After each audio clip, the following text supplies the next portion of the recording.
Queremos que el Señor aumente nuestra fe aquí en María Evangelizadora Radio, un pedacito de cielo en tu hogar. Nos complacemos en presentar Crece en tu fe con nuestro hermano Américo Tejada. Que nunca olvide tus promesas. Saludos en este glorioso día y bendiciones a los radioqueyentes que escuchan María Evangelizadora Radio, que están sedientos de la palabra de Dios. Les envía un saludo su hermano Américo Tejada, de la parroquia San Simón Stack San José, que está localizada en el Bronx y pertenece a la Arquidiócesis de Nueva York. Estamos aquí todos los miércoles de 4 a 5 p.m. y los sábados de 9 a 10 a.m. hora de Nueva York.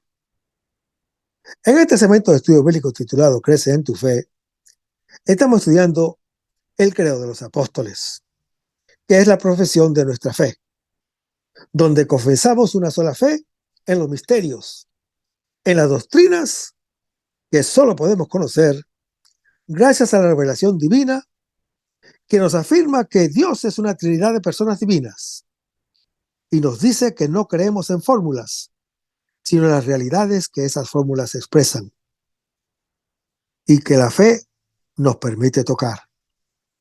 Es nuestro acto de confianza en todo lo que Dios es, lo que nos dice y lo que nos pide.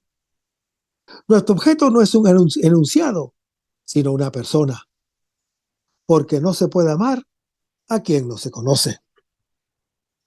Que los artículos del credo de los apóstoles nos acompañen en el camino hacia el conocimiento, que es nuestro camino hacia el amor.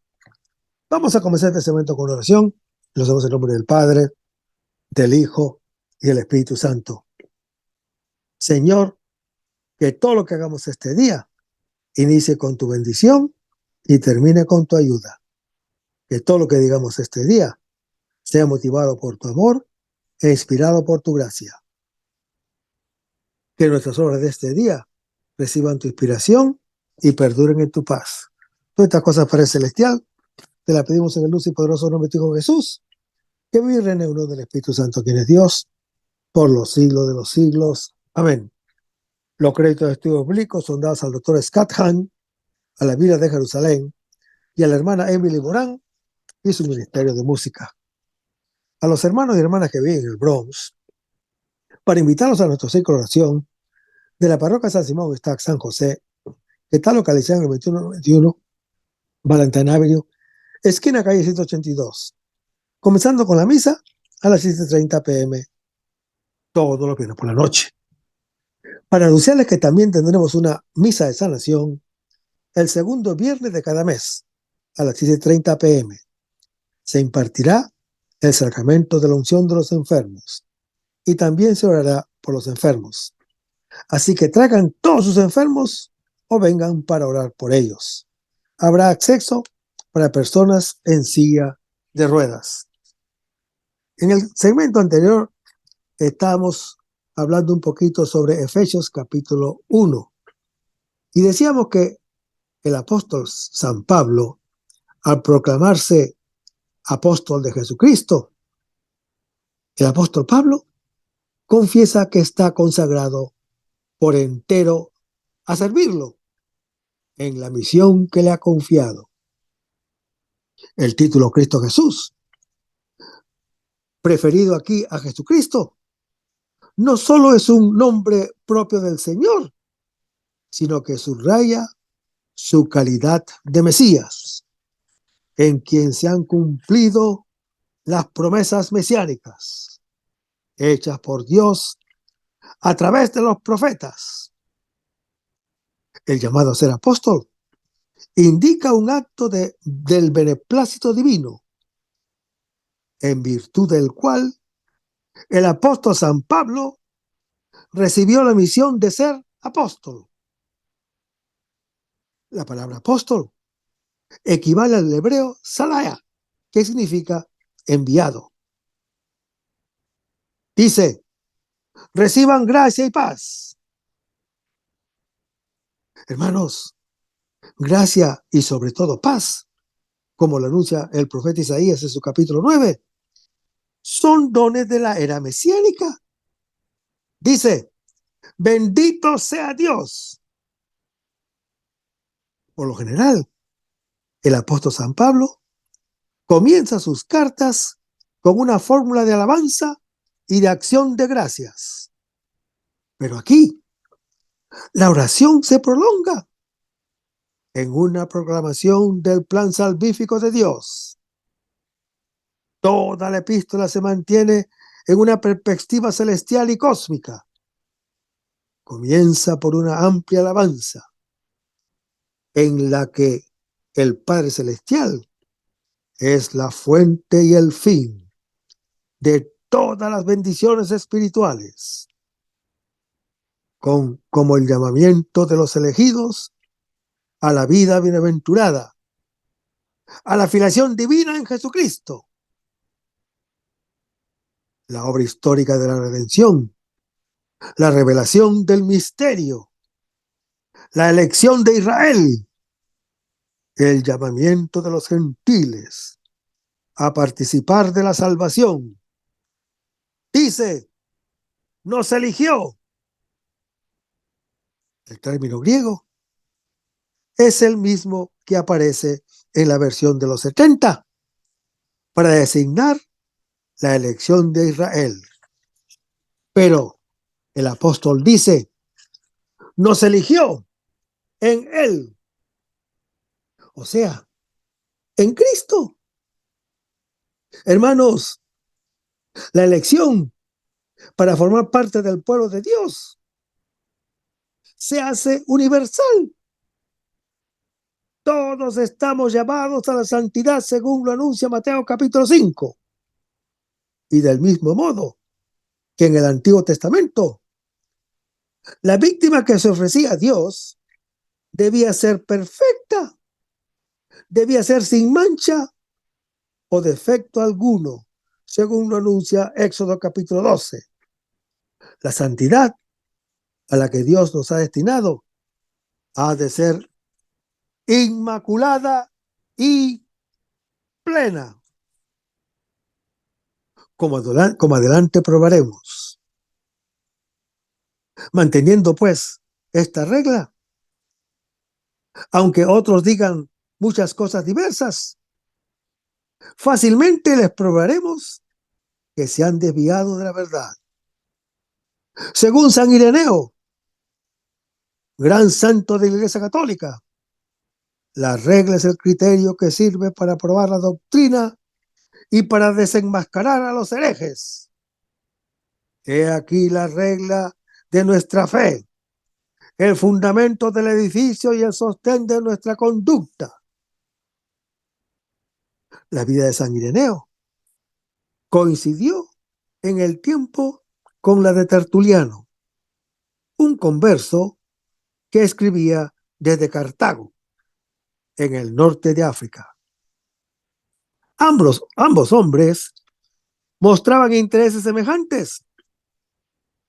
Ambos redactaron varios volúmenes de obras antiheréticas y ambos apelaron explícitamente a las reglas de fe. Tertuliano se sintió obligado a explicar la regla en términos explícitos, unos términos que se parecen cada vez más a los que acabarán abriéndose un hueco en los credos.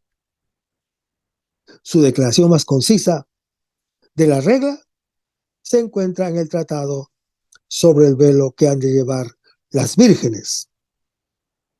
Al igual que San Ireneo, Tertuliano se refiere a la regla como algo distinto de cualquier intento de expresarlas verbalmente.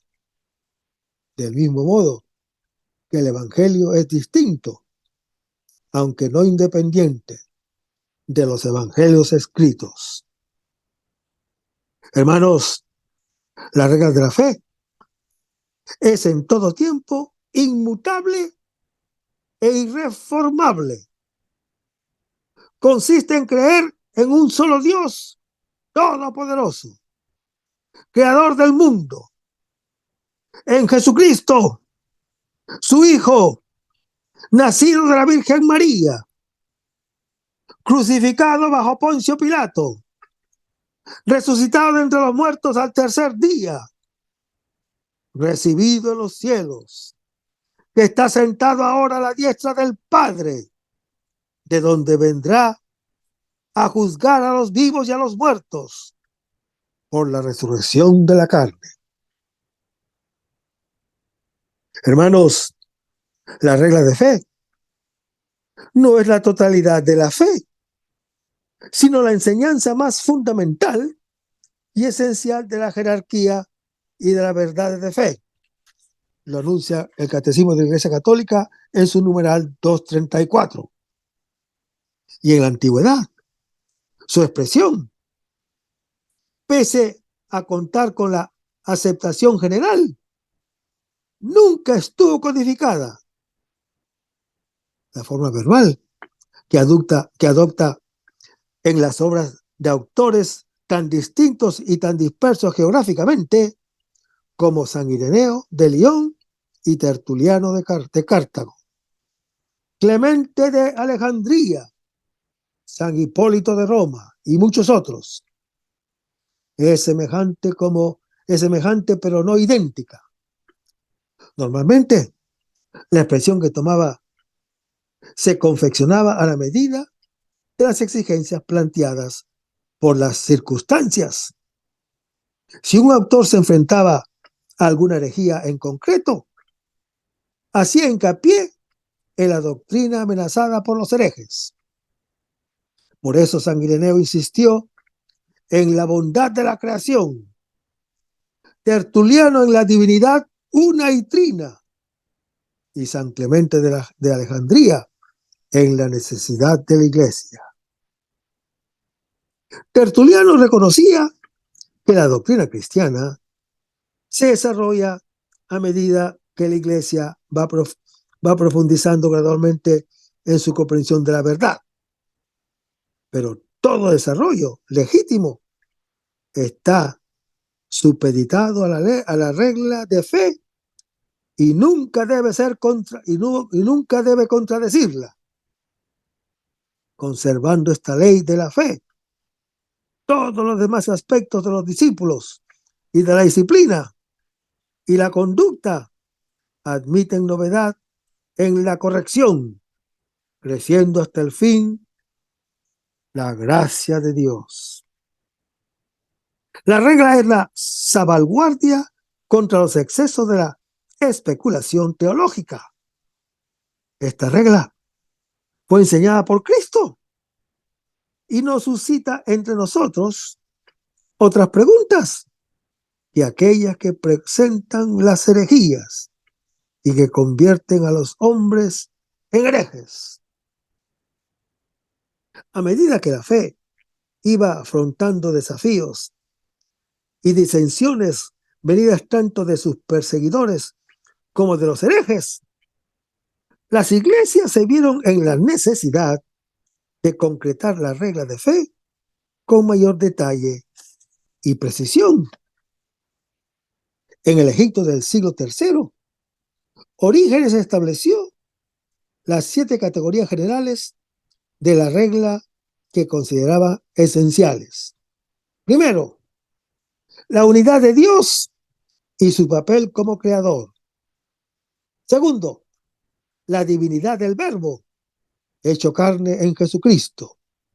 Tercero, el culto al Espíritu Santo. Cuarto, la inmortalidad del alma y la realidad del juicio. Quinto, la existencia del demonio y de los ángeles. Sexto, el hecho de la creación en el tiempo. Y séptimo, la autoría divina de las Escrituras. No parece que nadie secundara las reglas de Orígenes, ni siquiera él, cuyos casi resúmenes de la fe presentan variaciones de contenido. No obstante, hermano que me escuchas, a lo largo de esas primeras generaciones de la vida de la Iglesia, se puede observar un movimiento hacia la estandarización o, cuando menos, un vivo deseo de contar con un estándar fijo. Los padres de la Iglesia emplearon fórmulas distintas, con matices y énfasis distintos para cada circunstancia histórica distinta.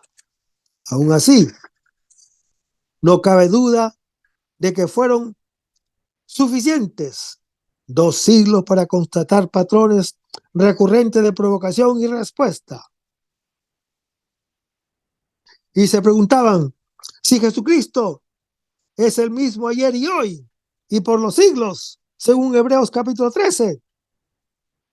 El objeto del culto verdadero será siempre, en palabras de Tertuliano, inmutable e irreformable, ya que en los albores de la era cristiana, exclamaba el apóstol San Pablo, oh profundidad de la riqueza, de la sabiduría y de la ciencia de Dios, qué incomprensibles son sus juicios y qué inescrutables sus caminos, en Romanos capítulo 3.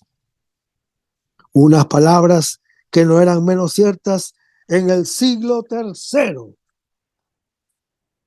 Pero vayamos a Romanos capítulo 11, versículo 33.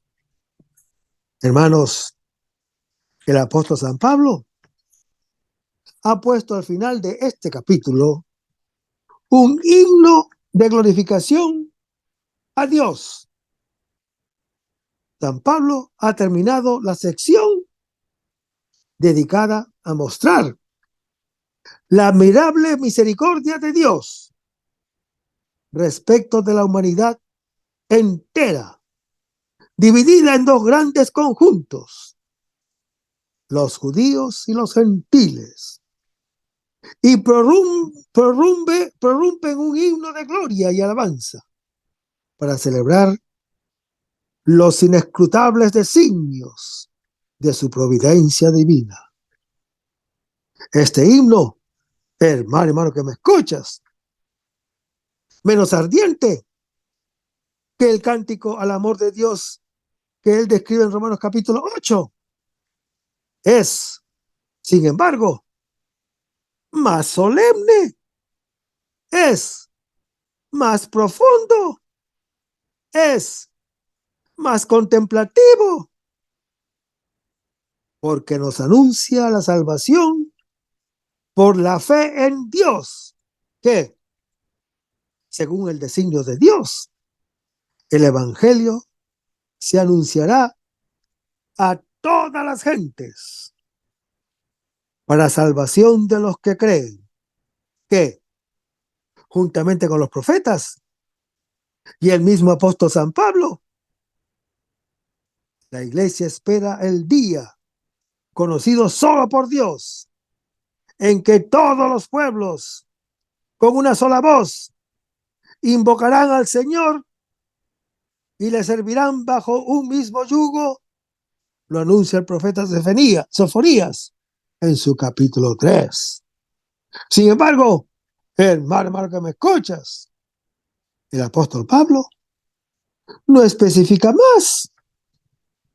El reconocimiento de Jesucristo como Mesías es parte de los judíos.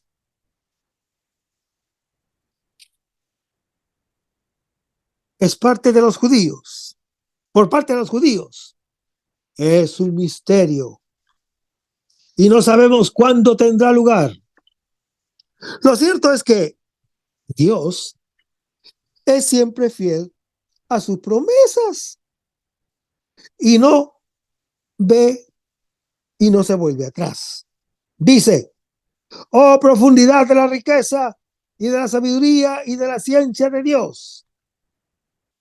Hermanos, esta interjección pone de manifiesto la mirada atónica del apóstol San Pablo ante el abismo de la riqueza y de la sabiduría y de la ciencia de Dios.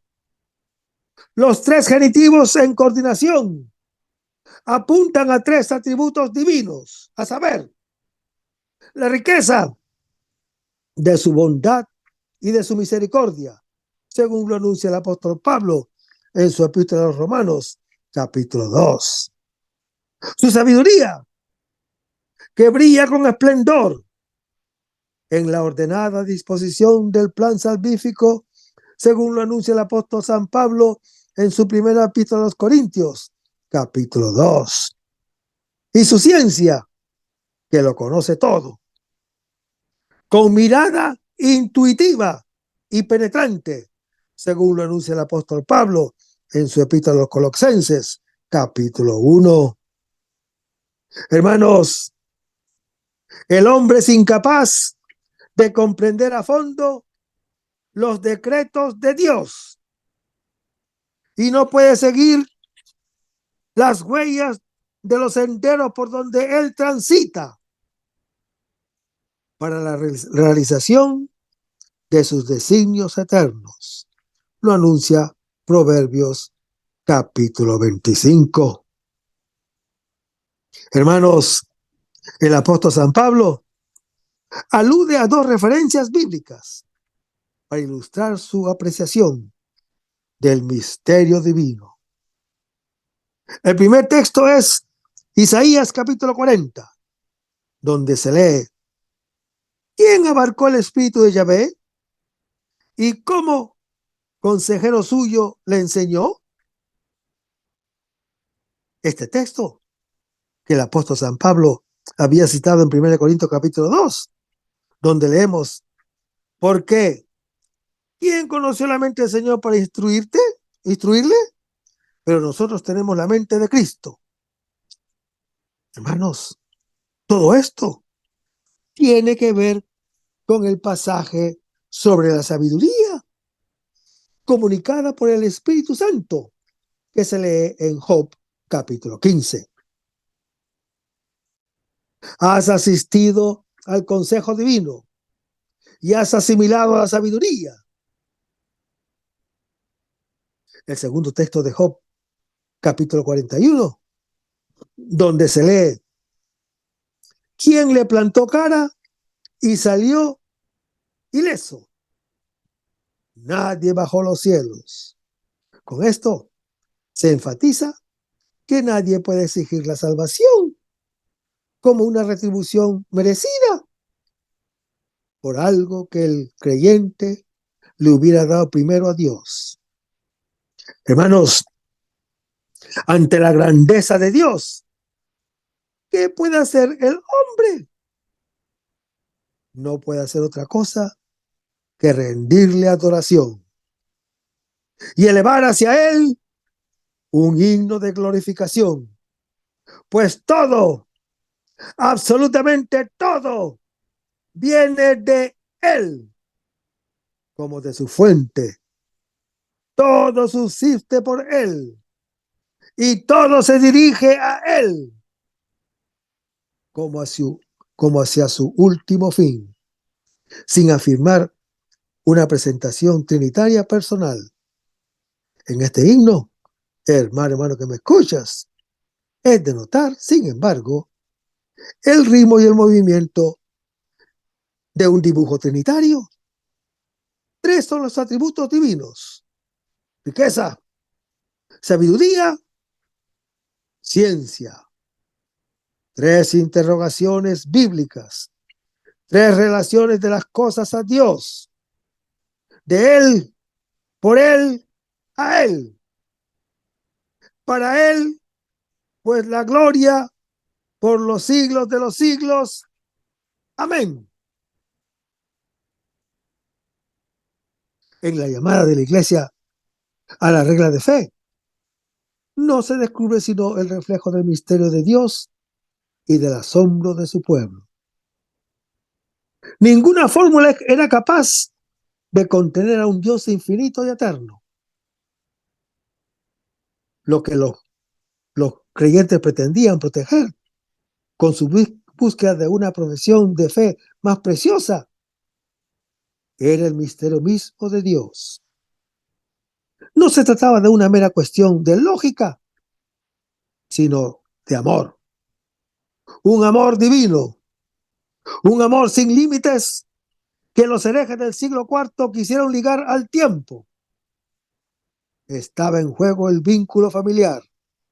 La regla de fe transmitía la verdad de la alianza, su historia y su doctrina contenida en un sobrio resumen. Una antigua tradición atribuye la creación al primer credo de los propios apóstoles. A él alude San Ambrosio en el año 389, cuando lanza una advertencia a los herejes de su tiempo, situando la autoridad de ese credo al mismo nivel que la autoridad de la Escritura.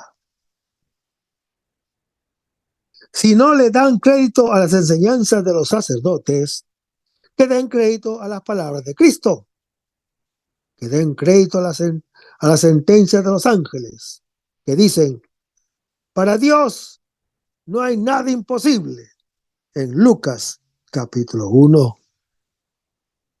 Que den por lo menos crédito al símbolo de los apóstoles, que la Iglesia romana siempre ha preservado y mantenido inviolado. Pero vayamos a Lucas capítulo 1, versículo 37. Hermanos, tenemos que ver en qué contexto se encuentran estas palabras del ángel, cuando dice, para Dios no hay nada imposible. Este es el pasaje donde el evangelista San Lucas relata la anunciación y la encarnación del Hijo de Dios. El relato de esta segunda anunciación en el Evangelio según San Lucas contrapone la persona de Juan el Bautista a la persona de Jesús y la actitud de Zacarías a la de la Virgen María. Ambos relatos se complementan para destacar las dos grandes características de Dios en la Biblia, que son su fidelidad y su gracia. La falta de fe de Zacarías en ese momento no impide que haya sido un sacerdote fiel a Dios. Y Dios, siempre fiel, hizo valerse de él para coronar la larga espera de un pueblo que perseveró en la oración y en la observancia de la ley mosaica. En cambio, en el llamado a la Virgen María, nada se dice de su vida anterior. Solo cae la palabra de Dios, que la eligió entre todas las mujeres. La gracia de Dios se sitúa inmediatamente en un plano con el cual nadie jamás soñó. Hermanos, la Anunciación, ese relato de la Escritura, más conocido y repetido. El misterio puede captarse en varios aspectos, según si se considera a la Virgen María como tipo del creyente, ápice del mundo, resto de Israel, realización de la promesa. Es el encuentro que Dios buscó desde toda la eternidad, el momento en vista del cual comenzó el tiempo, coronamiento de su sueño de amor, premio de su trabajo, recompensa de su fatiga. Finalmente, desde la profundidad de su creación, que se alejó de Dios, se levanta un sí capaz de atraerlo. Y Dios viene, se une y se compromete para siempre. Grande fue la alegría de Dios al poder decirle a la Virgen María, alégrate. El amor es amado. Ha encontrado una casa donde puede habitar. Es el comienzo de las bodas entre Dios y la humanidad. El principio de un amor que será más fuerte que la muerte, como lo anuncia el Cantar de los Cantares, capítulo 8. Hermanos, el relato comienza con el ángel enviado y termina con el ángel que parte. El ángel es la presencia de Dios. En su palabra anunciada, la salvación de todos nosotros es llegar a ser como la Virgen María. Decir sí a la propuesta de amor de Dios. Dar carne en su cuerpo al Verbo eterno. Engendrar en el mundo al Hijo de Dios. Hermanos, la anunciación a la Virgen María y la encarnación del Verbo eterno constituyen el centro del Evangelio de la infancia, según lo anuncia el evangelista San Lucas. Estas dos dimensiones, cristológica y mariológica, se ponen de manifiesto en cada episodio. Junto al niño Jesús está siempre su madre, la Virgen María, que coopera con fe firme en el plan divino de salvación. Hermanos, Dios no utilizó a la Virgen María como un instrumento puramente pasivo, sino que ella colaboró por su fe y obediencia libres a la salvación de los hombres. Dice, al sexto mes. Hermanos, el cumplimiento se halla en gestación. Ya en el tiempo de la promesa, aunque esta precede, los dos están en continuidad y en parte son contemporáneos. La espera y el don conviven siempre hasta su pleno reconocimiento. Además, hermano que me escuchas, el número 6 recuerda el día de la creación del hombre. El anuncio en el sexto mes indica que Dios entra en el día del hombre, haciéndose su contemporáneo y abriéndole su hoy eterno. Cuando llegó la plenitud de los tiempos, Dios envió a su Hijo, nacido de mujer. Lo anuncia el apóstol Pablo en su epístola a los Gálatas, capítulo 4. Hermanos, en la encarnación, el tiempo llega a su plenitud, colmado del eterno, que ahora contiene. Dice el ángel Gabriel, la fuerza de la palabra de Dios, que ha llevado a la perfección el recuerdo de su promesa en Zacarías e Isabel, lleva ahora a su cumplimiento la misma promesa que le hizo a Zacarías e Isabel. No se dirige hacia Judea, lugar de los herederos de las promesas, sino que hacia Galilea, región infiel, la Galilea de los gentiles, como lo anuncia el apóstol Mateo en su capítulo 4. La promesa sigue al heredero hasta la tierra de su infidelidad. Hermanos, en Galilea alcanza una ciudad insignificante, Nazaret. Y Natanael dice y hace esta pregunta: ¿de Nazaret puede acaso venir algo bueno? En Juan capítulo 1. Hermanos, Dios tiene en cuenta toda la lejanía y prefiere lo que es descalificado religiosamente e insignificante humanamente. El privilegio de los lejanos y de los pequeños forma parte de la esencia misteriosa de Dios, que es pura misericordia. Dice: a una virgen ante Dios se había dirigido, antes Dios se había dirigido a una pareja de ancianos para dar éxito a sus intentos vanos por tener un hijo.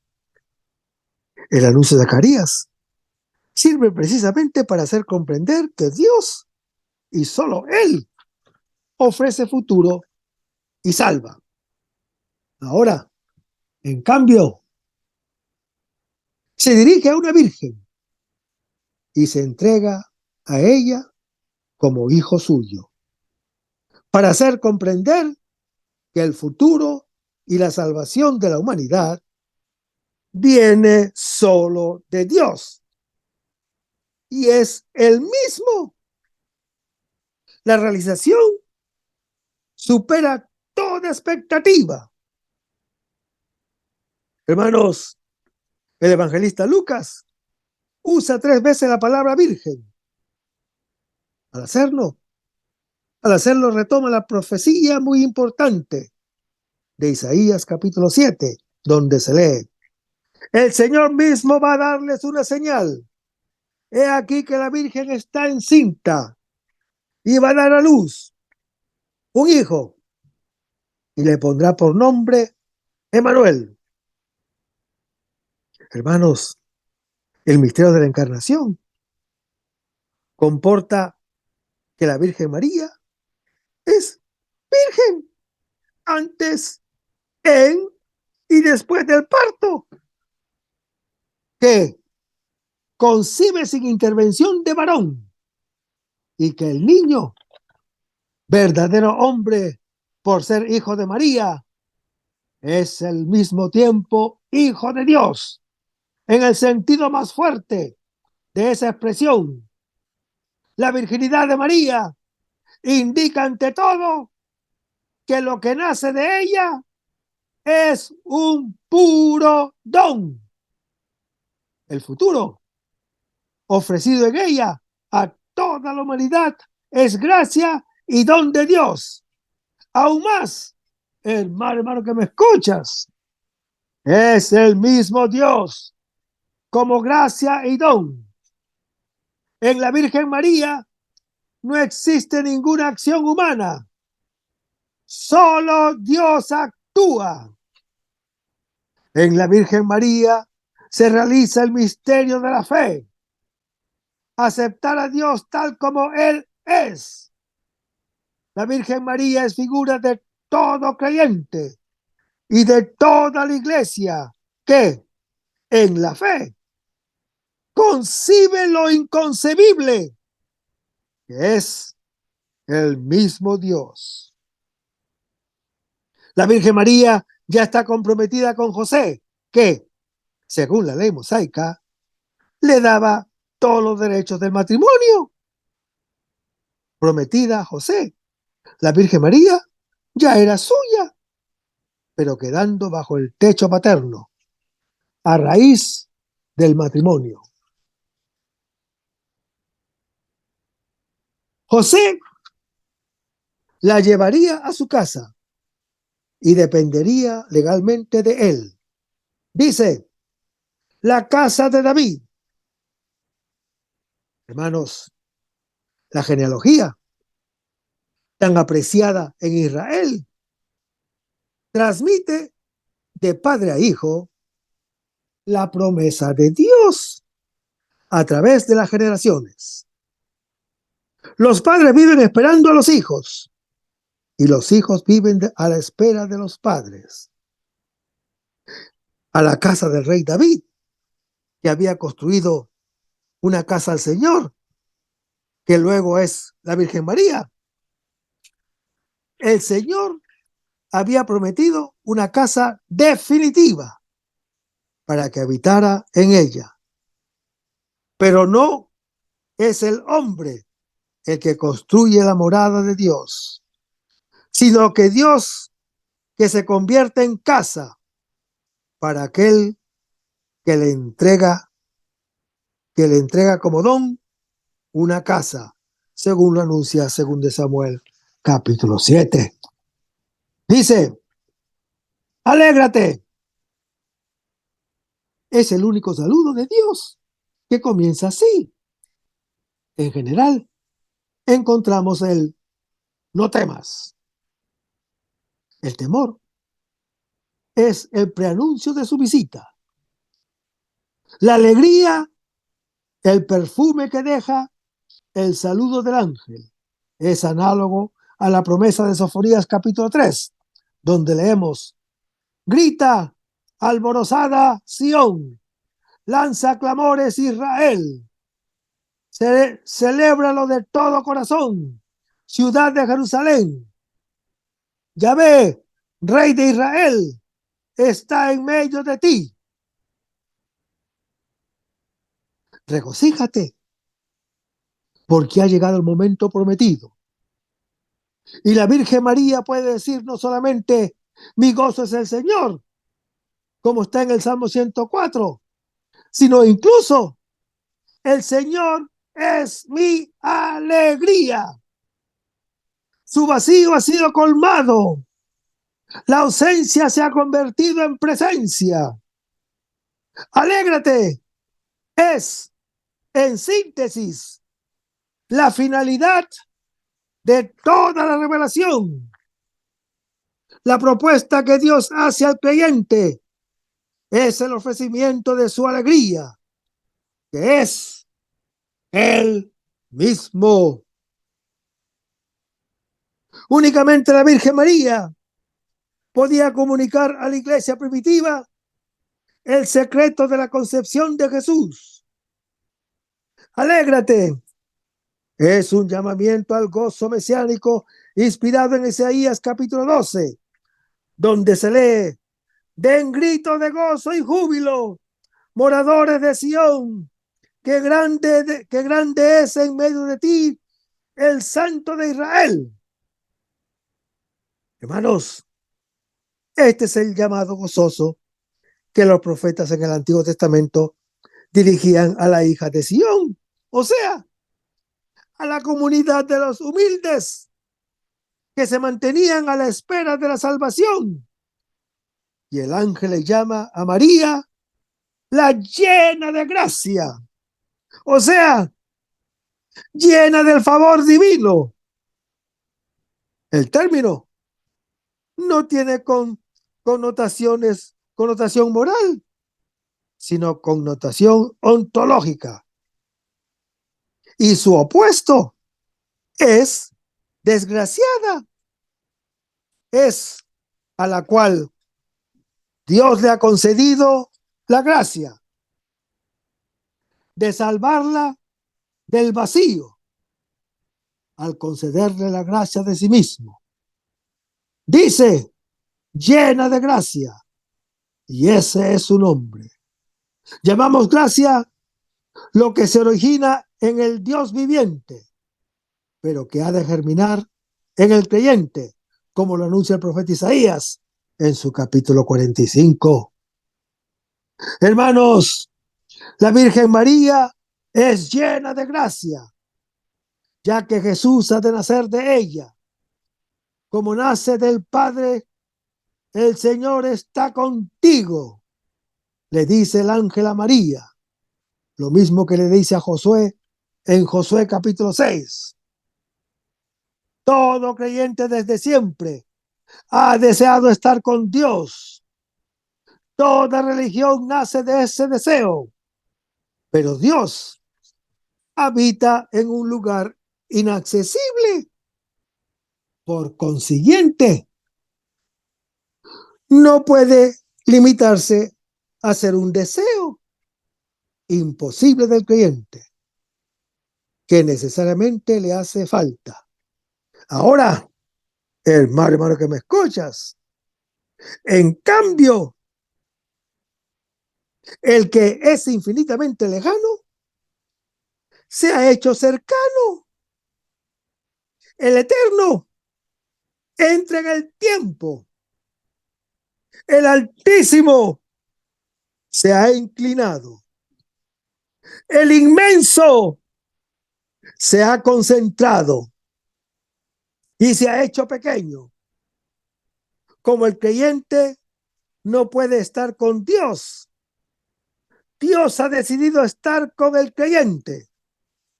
Dice, no temas. Hermanos, con estas palabras, el ángel prepara la revelación del gran misterio.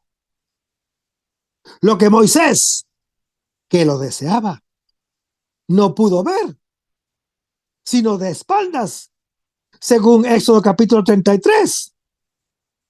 El deseo inaudito de Moisés aquí es escuchado mucho más allá de todo deseo posible, de un modo imposible. La Virgen María encontró en Dios una gracia mucho más grande que la recibió Moisés, que el mismo Moisés se animó a pedir. Dice, vas a concebir. Ese Dios que no podía ser alcanzado ni visto, ni siquiera pensado, ni imaginado.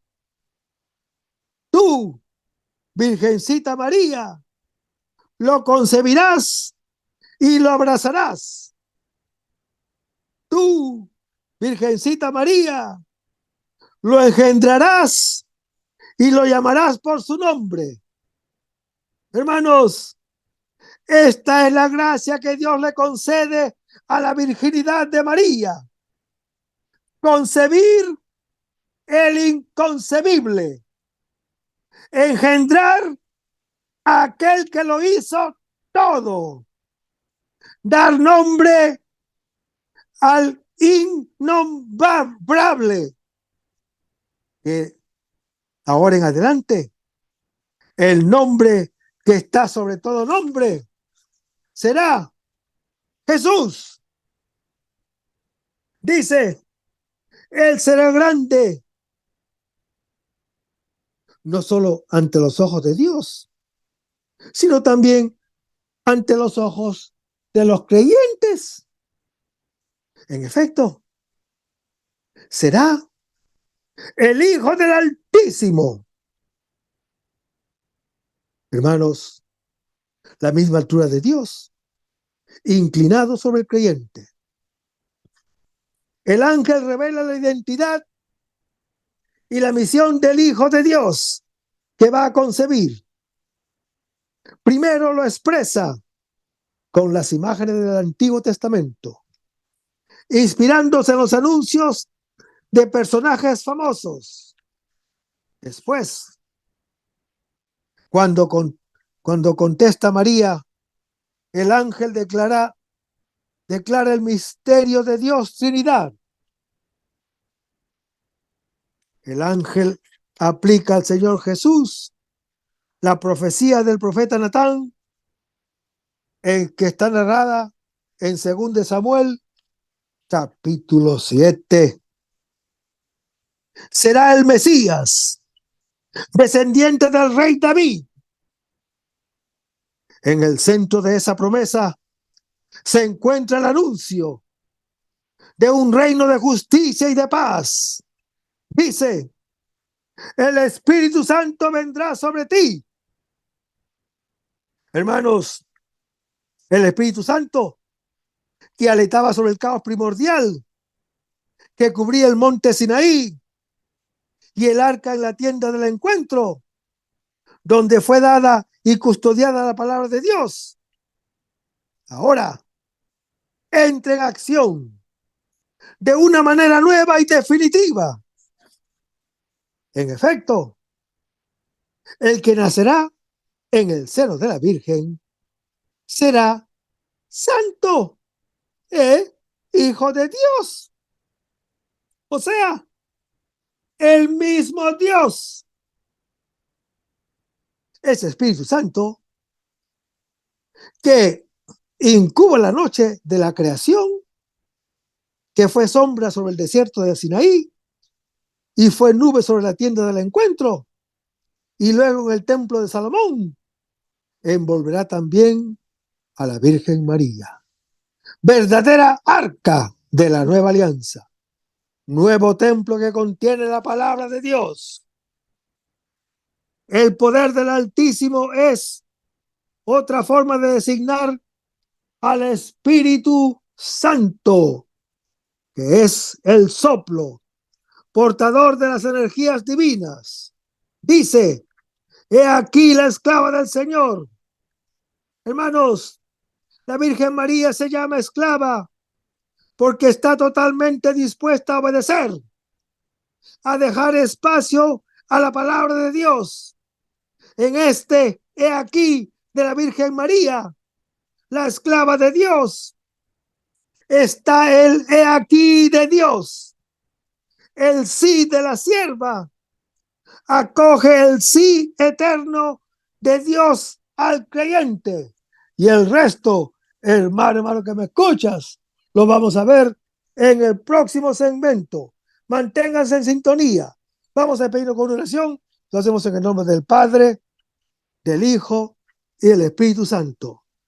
Señor Jesús, ayúdanos a conservar el fervor espiritual, la dulce confortable alegría de evangelizar, incluso cuando hay que sembrar entre lágrimas, como Juan el Bautista, como lo hicieron los apóstoles Pedro y Pablo y los otros apóstoles, y también esa gran multitud de evangelizadores que se han sucedido a lo largo de la historia de la Iglesia Católica, con un ímpetu interior que nada ni nadie sea capaz de extinguir.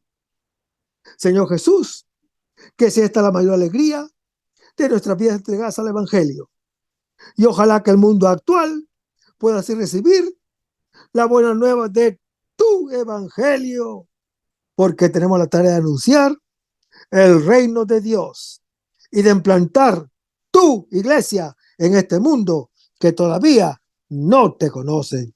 Toda esta cosa, Padre Celestial, te la pedimos en el dulce y poderoso nombre de tu Hijo Jesús, que vive y reina en unión del Espíritu Santo, quien es Dios, por los siglos de los siglos. Amén. Hasta el próximo segmento. Que el Señor nos bendiga.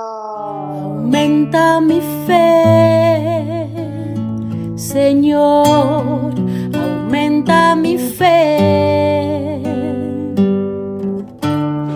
Aumenta mi fe, Señor, aumenta mi fe.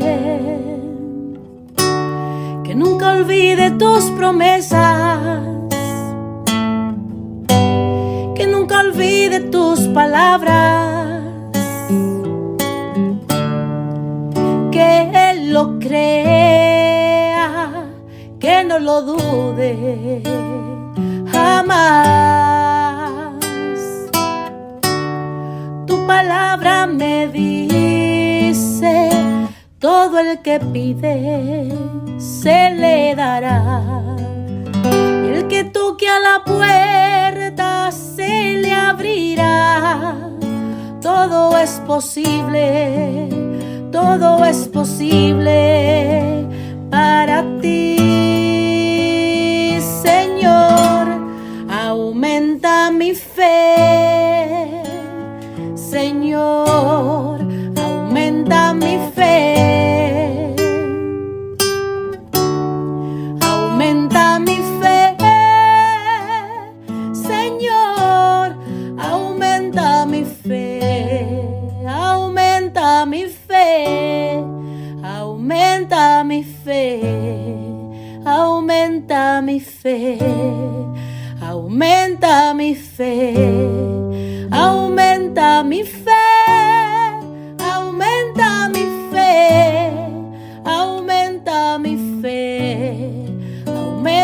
mi fe, Señor.